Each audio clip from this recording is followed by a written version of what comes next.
Hey, what's up everybody? So this race is coming to us live from 2 years ago, October 27th, 2019.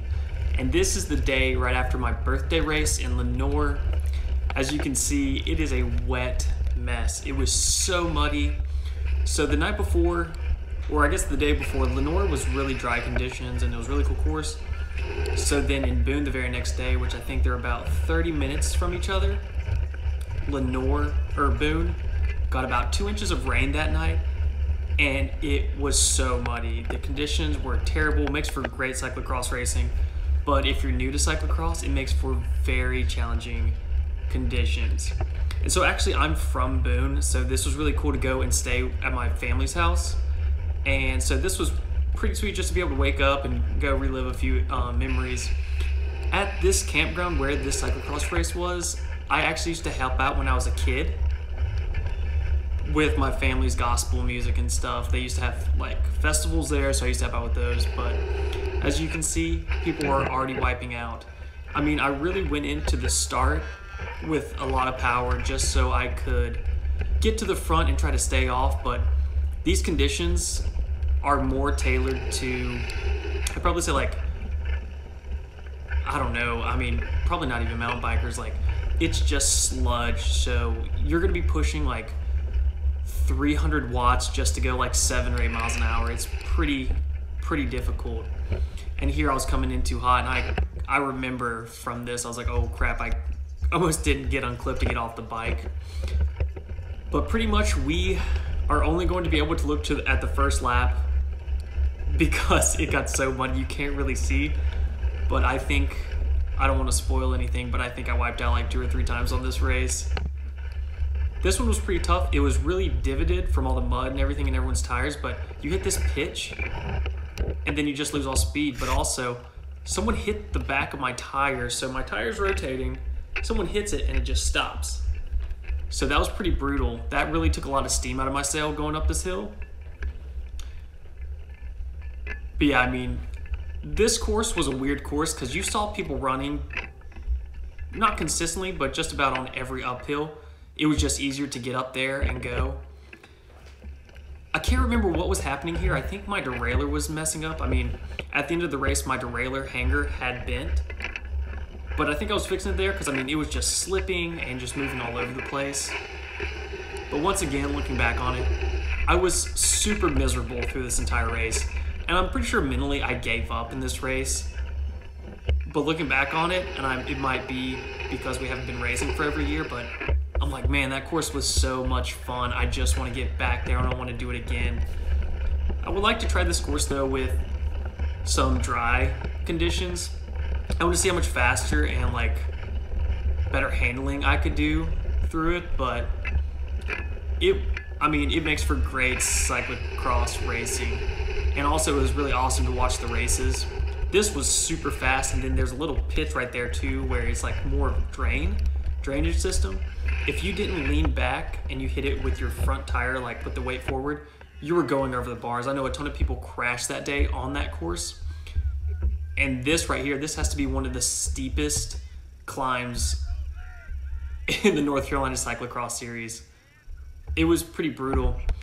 And one of the issues that I had through this race is there's a slope, as you can see, going downhill, but I would try to go and get back on my bike while I'm still kind of going down the slant. And you can see people passing me up top, and people would run and get to the top so they could get the momentum to go down the hill and get on the bike. That was something I learned after watching this footage. I should have been running more towards the top of the hill and trying to get on the bike with the momentum down, so you're more stable on the bike. But I made a lot of careless mistakes through this race. So I think I wasn't last, but I was probably like anywhere from 3 to 5 from the back. I mean, it was definitely not great, but I've never seen any conditions like this. So it was kind of crazy to race with. It's crazy to think that the night before, it downpoured like 1 to 2 inches. But it's super sunny with like barely any clouds in the sky. You can see them off in the distance over the mountains, but the conditions today, besides the mud, were relatively nice. It was a little cool, and on a course like this, you can't pre-ride it without just getting completely gross and dirty.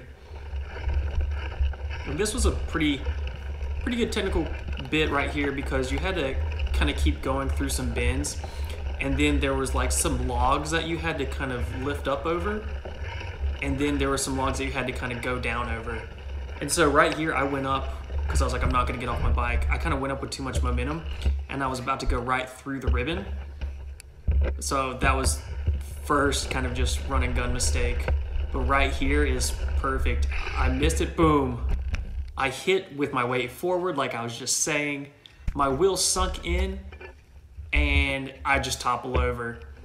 So that was fall number 1. And after that, I mean, my jersey was just completely muddy. When I when I rode past my friends and family who were there, they automatically knew that I had fallen because of how much mud was on the side of my my jersey. So that was pretty cool. And honestly, it was just awesome for everyone to like be there and be that close, which just like any other cyclocross race. But I mean, people that were close to the ribbons and the barriers, they were getting just super muddy as well. I just miss racing, to be honest. Cyclocross is definitely not my best. I do prefer like crits and gravel races or the long endurance races. Cyclocross is definitely down on the list for me, but it's still so much fun and it helps you become a better technical rider. So I would strongly suggest, if you want to get better getting technical, do cyclocross races or mountain biking races. If you're a mountain biker and you go to cyclocross, you're usually pretty great. But if you're a roadie and you go to cyclocross, it really all depends on your handling, and that's not what I have, pretty much.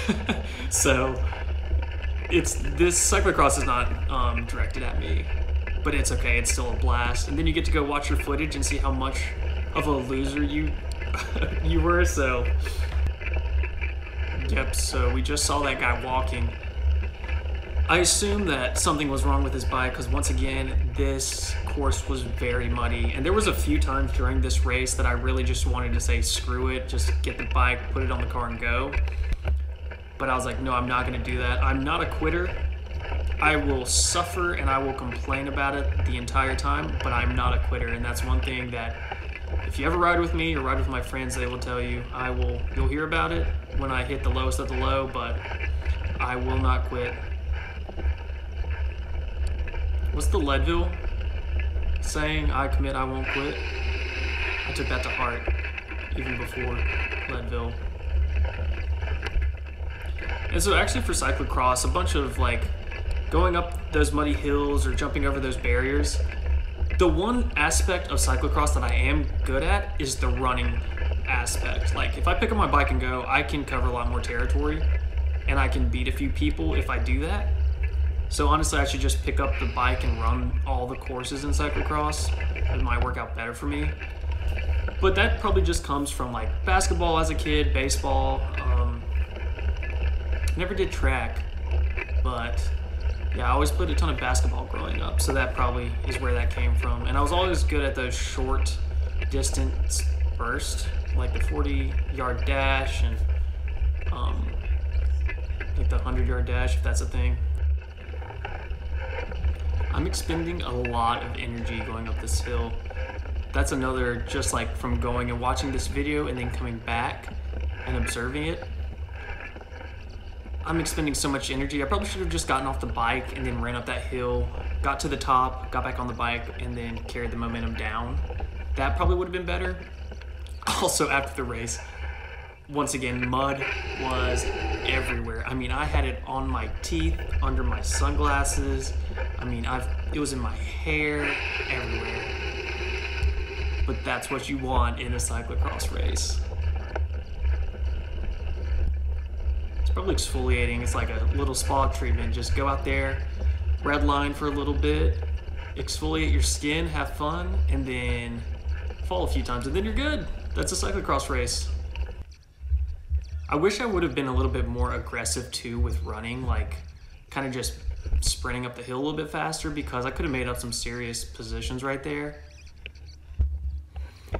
In cyclocross, like if you're not in the first probably what, 10 to 15, you're not going to make it to the front. I guess you could, but it's very hard to get back up there.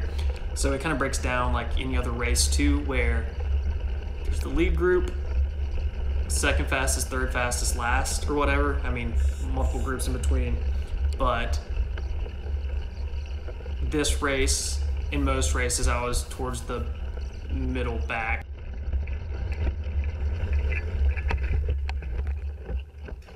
Oh, and I went down again.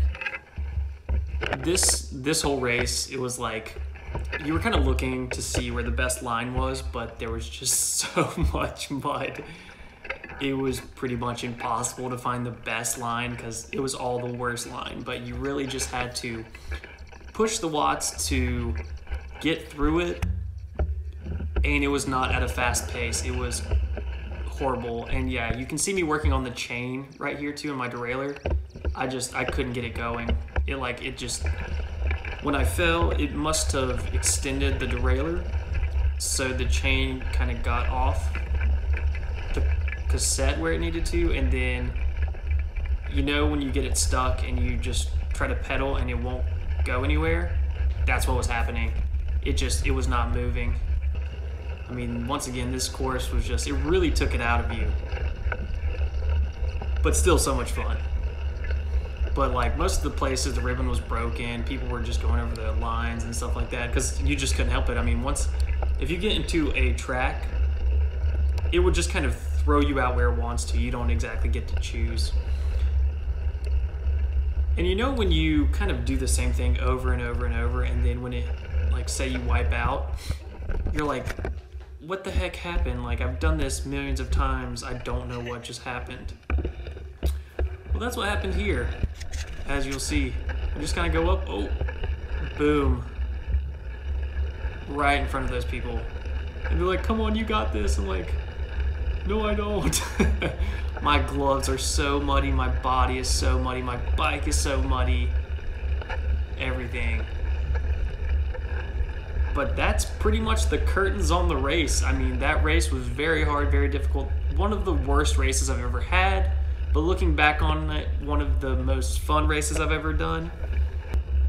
If you have any tricks or tips on how to perform better in these super muddy conditions through a cyclocross race, please leave them in the comments below.